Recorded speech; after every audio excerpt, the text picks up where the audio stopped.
That's what I'm calling I just for. remember with Griffey, backwards hat. Oh, it was unreal. Back in the day, it was amazing. Although everything was. When you were a kid, everything was different. The All-Star game meant so much more. Like now I'm so much more cynical. Yeah, it's just a waste of everyone's time. All right, so Steve Phillips in about a half an hour on the Jays, kind of sputtering down the stretch, but they are at the All-Star break, leading the American League East. The Sox have won 10 in a row. We'll get his take on that and more. Keegan Matheson coming up. Keegan's going to be co-hosting with us a little bit later in the week, so we'll put him through the ringer. Look forward to that, seeing Keegan in here. But I am an OHL alum, barely, but I am, and I guess for that matter, a CHL alum. And this story that's been kind of building the last 6 months to a year has been concerning me, quite frankly. And it really came to a head with Gavin McKenna. I think it came out last week. He's going to Penn State, reportedly making $700,000 with the NIL rules down there. So he's gone. He's leaving the WHL. And Frank Saravelli, among others, were reporting that in the new CBA, NHL teams will be allowed to have one 19-year-old kid play in the American Hockey League.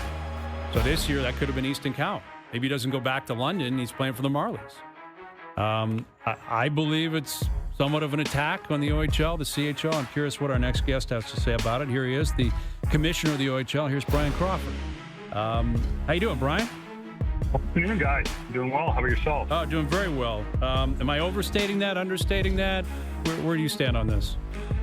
Yeah, I mean, way overstating it. You know, I think that it's been certainly an incredible time of change. The change to the NCAA ranking back in the fall has led to kind of a complete overhaul of development, and certainly this year we've been an incredible beneficiary of signing dozens and dozens of players from other leagues that have come to the OHL that perhaps had chosen a different path. As you know, a 15-year-old before had to make a decision about where they were going to play and what they wanted their future to look like at a really young age, and now they have what is we view a great opportunity to play in our league and develop here, and then have the opportunity to continue to pursue hockey. And for some, that might be at the NHL level. For some, that might be at the AHL level. And for some, that might give them the opportunity to move on to the NCAA. And, I think that's a great thing for the development ecosystem. It's a great thing for our league and the quality of our league and just hockey in general.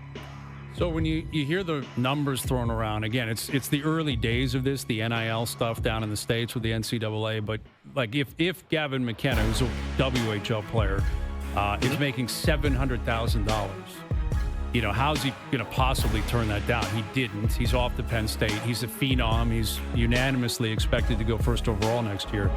Like, how do you respond to those numbers? And is it possible for you to compete with them, or are you not thinking of it the same way? Yeah, I mean, I think first and foremost, obviously, we of course want Gavin McKenna in the CHL, a generational player, and, he's going to be successful wherever he goes. But I think that he's unquestionably an outlier in that regard, in that a player of his quality can have that success wherever he's going to go. He's going to be a first-round pick, head off to the NHL. That's not every player, right? And that's not even the majority of the players. We know that the NCAA is a much, much older league and has traditionally been a much, much older league. You look at the Frozen Four, you look at the average age of the teams. So it's not the best development environment for most 18, 19-year-old players because it is such an older league than the CHL is. So I think that's a big factor in all of this as well. And the teams that are looking to win in the NCAA, they have a better likelihood to do that with older players. Now, generational players like Gavin and some other players may have an opportunity to go down there and have success. But that's a little bit of what I think needs to shake out as well, is to see that, hey, not getting top line minutes, not getting power play minutes, those sorts of things aren't actually the best pathway for a player to develop. For us in the OHL, there are two players that have chosen to forego their 19-year-old season at this point in time and head off to the NCAA early. We have quite a number of players that OAs and those that have also graduated after being an overage player that have gone on, which is now a fantastic opportunity for them to continue to pursue their hockey goals. Right? So that's kind of where we are. We need to see how things continue to develop and focus on, for us, what has made us the best development league in the world. and the stats bear that out. And, we'll focus on continuing to improve the player experience, doing more in the areas of sports science and strength and conditioning and nutrition and all the sorts of things that impact the player experience and also create better hockey players. That's actually what I was curious about, Bryan. What do you think do you think you need to adapt, change? Like, how do you think the OHL, the CHL will, evolve, I guess, in light of all this? Well, absolutely. We have to continue to adapt. We have to continue to adapt and evolve regardless of this change. And this change is one that, requires, everybody in the hockey ecosystem to adapt, right? Now being able to say, we'll truly have all the best 16, 17, 18-year-old players that are available and playing hockey. And the reality is we need to make sure that we're doing the right things so that they continue with us as 18 and 19-year-olds, continue to develop, that we provide all of the sorts of tools that are necessary to ensure that a player can reach their development goals, right? And so if we're not doing those things, then we are going to fall behind. We are going to be left behind. We're just, comfortable with sitting on, hey, we've had the most number of draft choices, the majority of the players in the NHL, those sorts of things. Well, that's not always going to be the case. And certainly, we're competitive and want to continue to make sure that we maintain the pole position. With Bryan Crawford, the commissioner of the OHL. And, that's a point that I hadn't thought of, the idea that I remember when I was coming up, there was great players that wouldn't play in the OHL. I wasn't one of them, but they wanted to keep, their options alive. I think of a guy like Mike Camilleri. Cammy went to Michigan. He clearly would have been in the OHL at 16. He would have gone first overall. Played at 16, played at 17. Maybe he goes, to Michigan after that based on where we currently stand. But in terms of this provision that was reported on last week, and I don't know if it's 100% confirmed from the league, but it sounds as if the NHL and the NHLPA have brokered a deal here where each NHL team, so 32 current teams, will be afforded or allowed one 19-year-old CHL player to play in the American hockey. If and when that comes to fruition, how would you react to that?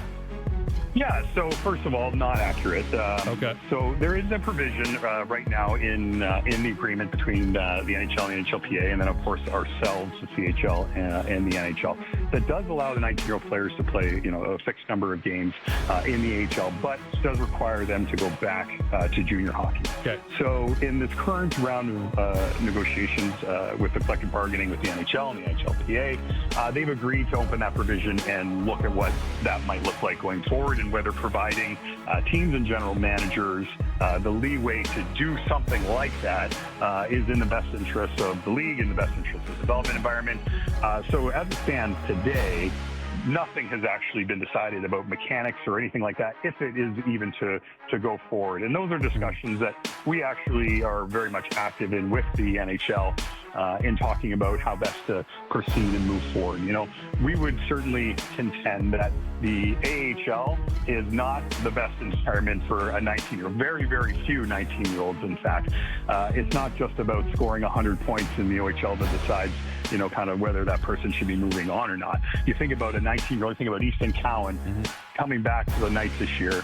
He's the man, right? He's the man. He's the man on the ice. He's the man off the ice, in the dressing room, all around media, all those sorts of things, the leadership qualities, all the pieces that make for a great NHL or a great prospective NHL hockey player that they can gather. The AHL is a man's league, right? They're men trying to make the NHL. And, we certainly contend that the environment in the CHL is much better suited. And it is also not just about that player, but it's also about developing all of the future players so that next year's draft, the year after that, all are quality drafts because those players have been playing against elite players as well.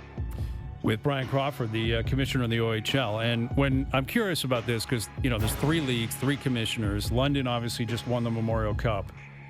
In your rookie season as the commissioner, what was that experience like for you? And how do the 3 commissioners kind of handle the battle once you get to the finish line? Well, that's the interesting